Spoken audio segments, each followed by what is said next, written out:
So every now and then I'll speak with somebody that's going through their own Kundalini awakening process, and they say, "Hey, Brent, here are the symptoms that I'm dealing with." And they begin to describe things like energy moving through their body, maybe the impulse to move spontaneously as if they're being moved on their own. Maybe they're going into various stretches, maybe they're shaking, they're vibrating. Maybe when they close their eyes, they're experiencing various visionary phenomena. All sorts of things can happen as we go through Kundalini awakening. But they describe it as symptoms. They say, "These are my symptoms. What can you do for me, Brent, to make me feel relief from all of these symptoms?"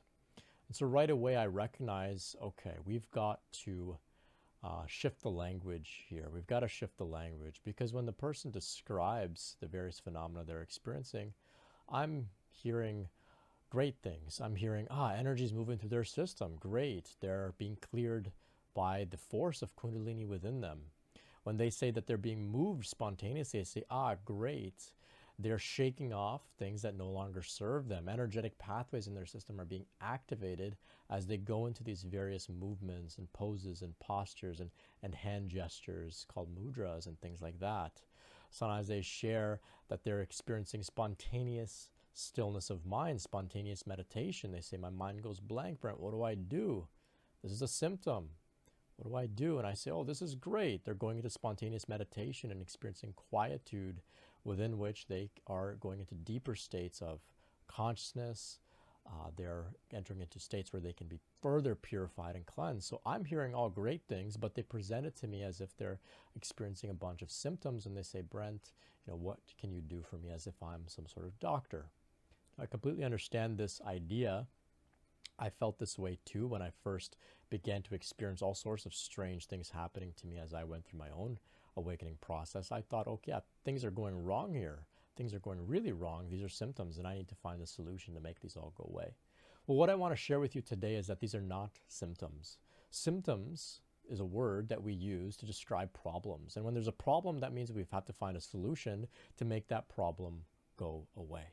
Right? But the things that we experience as we go through Kundalini awakening, though they can be confusing, challenging, unusual, uncomfortable at times, maybe even a little painful, maybe a little emotionally challenging, right?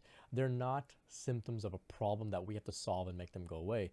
Actually, we have to drop that word symptoms and see them as signs of a very significant transformation underway here. Right? So the language that we use will color the way our experience is perceived. So if we say, okay, I've got symptomology, now we're looking at it as if, okay, these are bad things and we got to find a solution. And here's the thing, there is no solution, because they're not problems. There's no solution that's going to make this all go away. Once the genie, the Kundalini, has been awakened, you can't put it back in the bottle. Once the volcano has erupted, you can't put it back. Once you go through spiritual puberty, you can't go back. In the same way you can't go back through biological puberty that you went through when you were a teenager, right? And so we have to move forward with the process. So in the same way as we go through puberty, maybe your voice gets a little deeper, maybe you grow hair under your arms.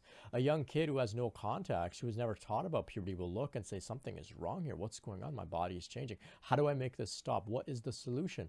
Maybe then they think about going to the doctor. Hey, doctor, I've got hair under my arms. Something is going wrong. Make this stop. Do you have medicine for me? What's the solution?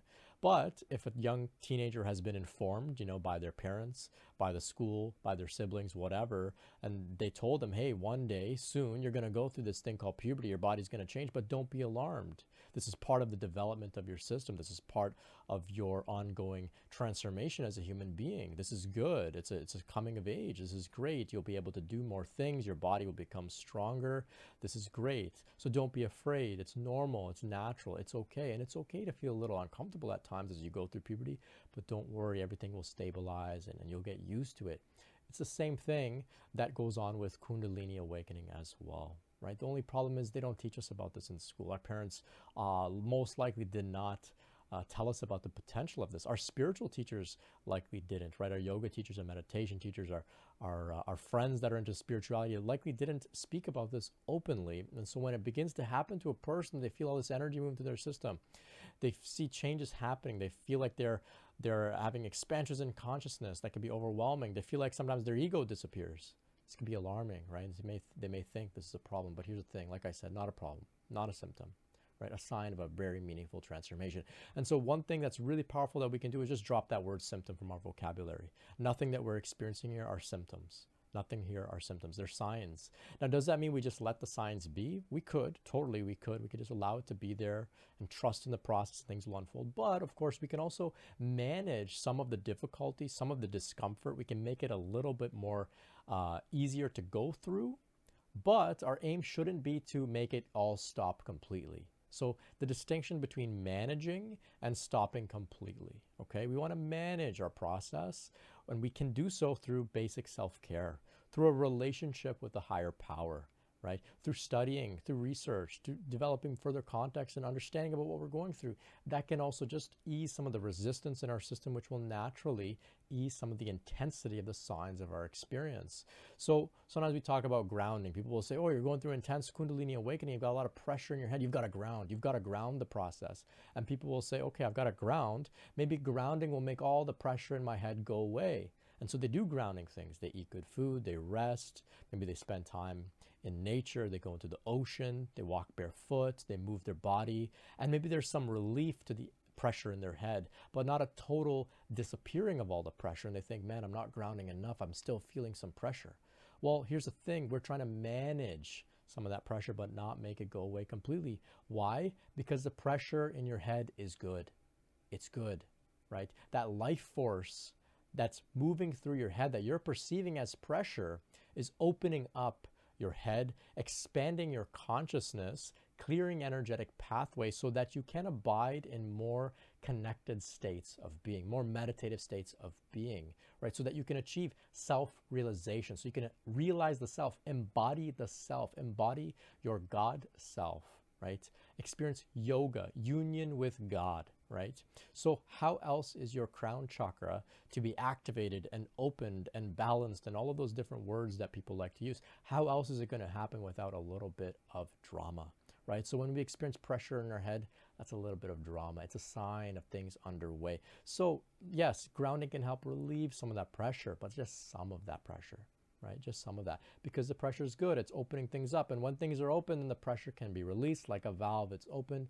That energy can flow. That life force, that prana, that Shakti can flow through our system without so much pressure. However, if we look at it as a problem, if we say, oh my gosh, there's pressure in my head, how do I make this stop? Then we're going against the process. We're going to drag things on. There's going to be a lot of confusion, a lot of resistance. So it's important to understand these are not symptoms. These are signs of the awakening of consciousness that's happening in your system. The way must be cleared. It is dramatic, it is intense at times, but it doesn't have to be like that forever. Why? Because when the process carries out its aim, things can calm down and be stable, right? But before that, there's going to be a little bit of intensity, and that's okay. That's okay, right? That's okay. If you're able to manage it, if you're able to go through it, if it's uncomfortable, but yeah, okay, you can tolerate it. Go ahead, keep moving through. Eventually there will be a release, there will be a shift, right? So one of the most important things that I like to do is relate with the higher power as I go through this process myself. And it's something very important that I share with almost everybody that I speak with is I wonder, what is your relationship with the higher power, with the divine, with God, with the guru within you? What is your relationship with it? So the way that I understand Kundalini Shakti, Shakti meaning the divine feminine, right? It's a Hindu word, a word out of yoga that we use to describe the divine feminine, the divine mother, loving, compassionate, protective. She cares for you, right? She is all-knowing as well, and she's here within you to carry out this process. So you can have a relationship with her. So you can have a dialogue, you can call it prayer, you can call it communication, but it is a relationship within which you can close your eyes and just talk to her and say, Ma, I see that you're working through me. Thank you so much for this opportunity. I'm so blessed to have you awaken within me, to give me this invitation to move into more expansive states of consciousness, to tap into my full potential, to release things that no longer serve me. Thank you so much. Ma, this process at times is uncomfortable. It's intense. It's confusing. Sometimes I need a break. Sometimes I need you to take it a little easy on me. Are you willing to do that? Look, Ma, I'm not saying stop the process entirely. I'm not saying make it all go away. I'm not saying take it back. I'm not angry with you. I'm just saying, hey, Can we cooperate a little bit together? Can we collaborate? Can we participate in this process together? I'm willing to. Show me what I need to do, but sometimes it's a little intense. So if it's intense, please take it easy on me, but don't stop. Let's keep going with this process. Let's keep going, right? And so like that, you can communicate with her honestly, openly. You can't get it wrong. She's so compassionate and understanding. And after a prayer like that, after a dialogue like that, you can pause, just get quiet. Take a deep breath and trust and have faith that prayer has been received by the intelligence within, the intelligence of God, the intelligence of Shakti, of the Divine Mother, source energy, whatever you'd like to call it. It's been received. And with faith and trust, you can know that the message has been received and it will be responded to accordingly in the best way that's out there for you at this time on your journey. So for some, we may hear directly, immediately, a voice, a profound voice, that a voice of the goddess. She may speak to us directly with something soothing, something comforting. Maybe not. Maybe we'll get a vision. Maybe not. Maybe it's quietude and stillness. Maybe at night we go to sleep, we have a dream, and the dream speaks to us, and it's in response to that prayer. Maybe through the flow we follow an impulse, and we're drawn to a particular piece of media, a book, a teaching, a conversation with somebody, right? Maybe through the flow, our impulses, we move spontaneously, we follow our heart, and we find ourselves doing the right thing that we need to do in order to bring some relief to the intensity of the process. These are the various ways within which the Divine Mother will cooperate and collaborate with you. You are a team, right? You are a team. So the essence is to say, Ma, thank you so much for this process, this invitation. I am not saying take it away. I'm saying, please give me a bit of breathing room so that I can catch up with you, so that I can go through this with you, because sometimes it can be a little intense. She's very understanding of that. It is my knowing that the Divine Mother, God, Source, wants a genuine relationship with you as you go through this process. Why is that? Because this process, the goal of it is to bring you into a deeper relationship with God anyway. That's what yoga is. Union with God, relationship with God. So rather than thinking that the relationship with God begins at the end of your Kundalini awakening process, at the final moments of your Kundalini awakening process, why don't you just begin cultivating that relationship now? Why wait till the end? You can begin now. And how do you begin that? Just by talking, dialogue, praying, right? And if you don't know how to pray, that's okay. It can also be through feeling. It could be through feeling. Maybe the words don't come to you. That's okay. Just a feeling of gratitude. Just a feeling of longing, desire for a little bit of support. Just a feeling. That's something you can also send out and relate with. Emotions are also a very powerful way to relate with the divine, right? It's not just words, and it's the same type of relationships that we have with other people in our lives. It's not just about the words, right? It's about the way we feel. It's about our expression of those feelings, and sometimes it's through our facial expression. We show somebody that we're happy, that we're sad. We don't have to use words, and they understand, right? So in the same way, cultivate your own relationship with God, with the Goddess, with the Divine Mother. You can talk to her. And so that's one way of how we can move through some of the intensity, right? We can cultivate this relationship with God. So in summary, drop the word symptom from your vocabulary when referring to your Kundalini awakening process. Swap it for signs. These are signs of a Kundalini awakening process underway, signs of a very profound transformation that yogis have sought for thousands of years. And if you happen to be listening to this, you've been blessed with something that people have sought desperately for thousands of years. You know, they've given up everything in some cases, hoping for this transformation to take place in their lives. And here you are having this transformation. So embrace it. Embrace it. It's not a problem. It's not a problem. If there's difficulty, it's temporary difficulty that will be overcome in time as this process unfolds. And of course, lean into your relationship with God. That's what this process is about at the end anyway. So start now, and just let that relationship grow and blossom as your Kundalini awakening process unfolds. So that's my message for you today.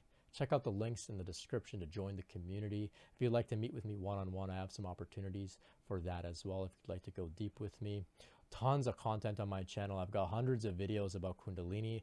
I've got interviews with other people that have gone through this process or going through this process, and they share their own wisdom. You know, I don't have all the answers, and that's why I like to hear from you all. So check it all out as well. I've got a new way for you to contribute to the channel as well as to get your questions answered at brentspirit.com/submissions. You could submit a question. You can also submit a share, and I'll do my best to respond to questions on the channel as well as to share things that come through. I want to make it a collaborative endeavor here in an ongoing way with all of you. Thank you all so much for all the support. And until next time, much love and peace.